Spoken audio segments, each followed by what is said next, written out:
Consider this. Your neighbor, who has been coming over every weekend, abruptly stops coming. The meals they would share, the gas they would purchase, and the groceries they would pick up were all gone. Now, extend that image throughout the United States, and you'll start to comprehend the current state of Canadian tourism. Canadians have been America's most dependable tourists for decades. Tens of millions of journeys across the border each year keep hotels full, restaurants active, and entire local economies thriving. Here's the shocking part, though. That influx has significantly slowed in 2025. According to recent reports, Canadian travel to the U.S. has decreased by almost 25%, and in some months, car crossings have decreased by more than 33% from the previous year. It's more than just a dip. Billions of dollars in American tourism earnings are being lost, indicating a collapse. And the causes extend beyond airfare or exchange rates. As border tensions, politics, and shifting travel patterns collide, communities from Buffalo to Miami is curious as to what became to their most valuable clients. The number of snowbirds in Florida is declining. The northern border's duty-free stores are peaceful. Even airlines are reducing their routes. What specifically caused this abrupt shift, then? What is the reason for Canadians' preference for Mexico, the Caribbean, or simply staying home rather than traveling south? Above all, is it possible for the United States to regain their support before the harm is irreversible? We are delving into that today. However, before we begin, please click the like button and subscribe, because the headlines don't tell the whole tale of the narrative you're going to hear. This year, something changed. Traveling south to the United States for decades, for many Canadians, states were practically a tradition. Families crammed themselves into cars to go shopping. For games, hockey fans traveled across the border. Many retirees traveled to Florida and Arizona every year to enjoy the sun. However, that rhythm disrupted in 2025. It wasn't just money that changed. Indeed, there have been periods when the Canadian dollar has faltered, but politics is the true cause of this. Beginning in the winter, Washington and Ottawa's relationship soured. Canadian goods were subject to tariffs. Border guards developed a more aggressive posture, while American leaders' public remarks were more acerbic and occasionally derogatory toward Canada. Across the border, the reaction was intense and quick. According to polls, a resounding majority of Canadians said they were less likely to take vacations in the U.S. Stories of passengers encountering longer lines, more difficult interrogations, and even unannounced phone or laptop inspections at border crossings were reported by the media in both nations. Journalists and artists cautioned that going to events in the United States was getting more difficult and even frightening. The question, is the trip even worth it anymore, started to cross the minds of regular travelers.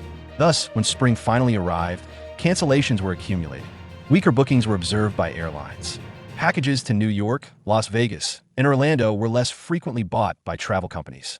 The casual plan to spend the weekend in the South was abruptly followed by hesitation, and the tourism issue developed as a result of that hesitancy, magnified by millions of Canadians.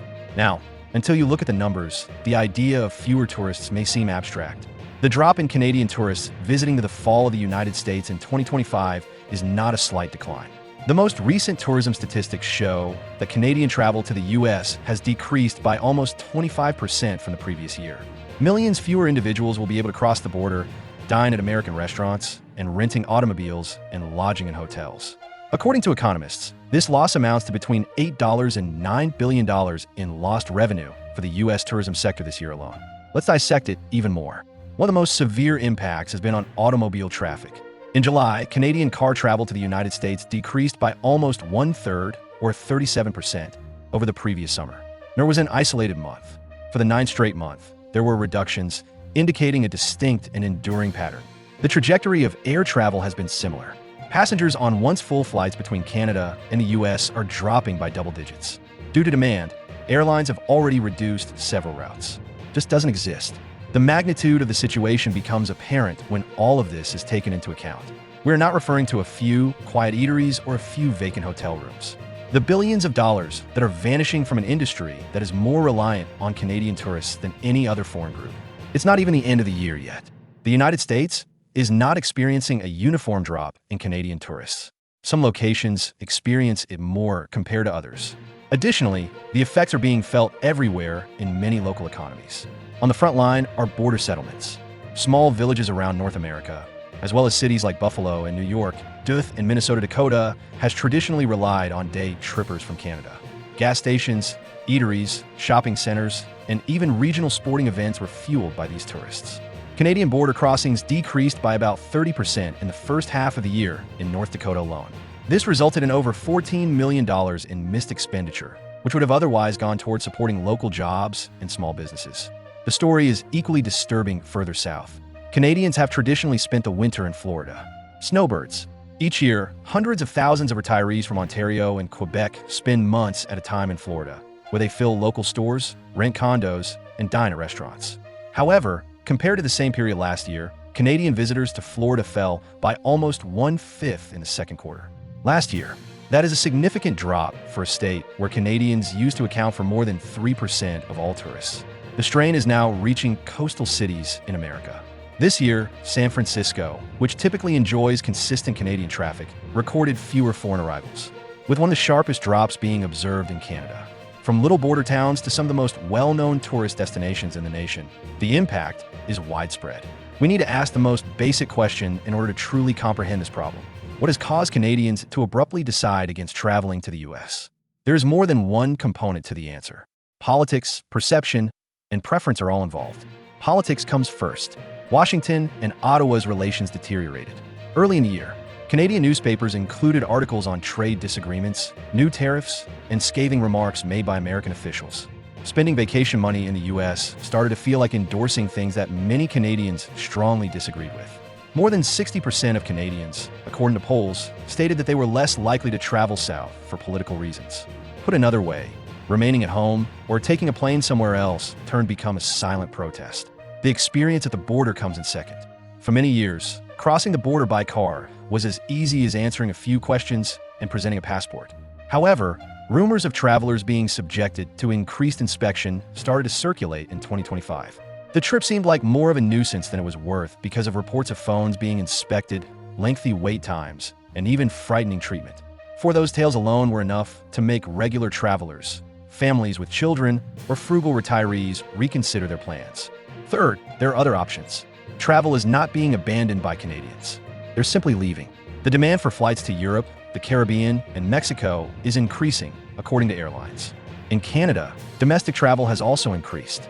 The U.S. is losing business to beaches in Mexico, Paris, and even Canadian national parks.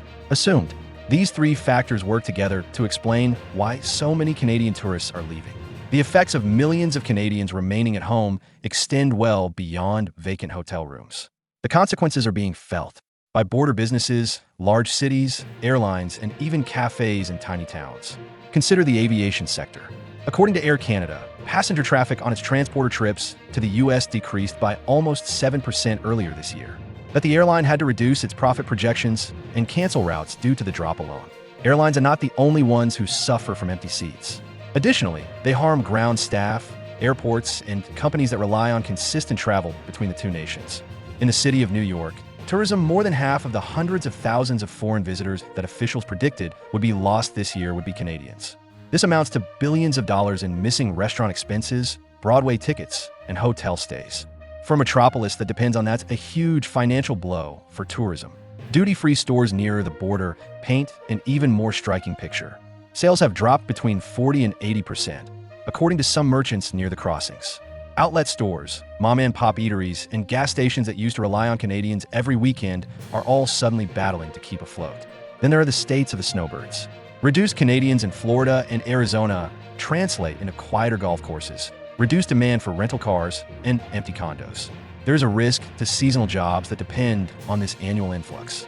The total amount of these losses drains local economies by billions. What appeared to be a political dispute has evolved into an unavoidable tourism disaster. Where does all of this go from here? The reality is the future is unclear and hinges on the United States' ability to mend its reputation and ties with Canadian tourists. To attract Canadians back, tourism organizations in areas like Florida, New York, and California have already begun launching targeted marketing campaigns. Hotel discounts and customized advertisements in travel incentives in Canadian cities have been introduced. However, the outcomes have been minimal thus far. Price isn't the only issue. Perception is as well. Many Canadians now believe that foreign places are friendlier, simpler, and occasionally even less expensive. The United States may lose considerably more if the trend persists into the winter, according to industry analysts. Keep in mind that Canadians are not vacationers. They return time and time again. They spend a lot of money and stay longer. Without them, Local employment and small businesses could suffer irreversible harm. Trust is the more important question. Do Canadian tourists feel at ease crossing the border once more? Will political unrest subside to the point when taking a vacation in the United States doesn't feel like a statement? The discounts and advertisements might not be sufficient to buck the trend until those problems are resolved. Canadians are currently selecting other options: cities in Europe, beaches in Mexico, or even domestic getaways.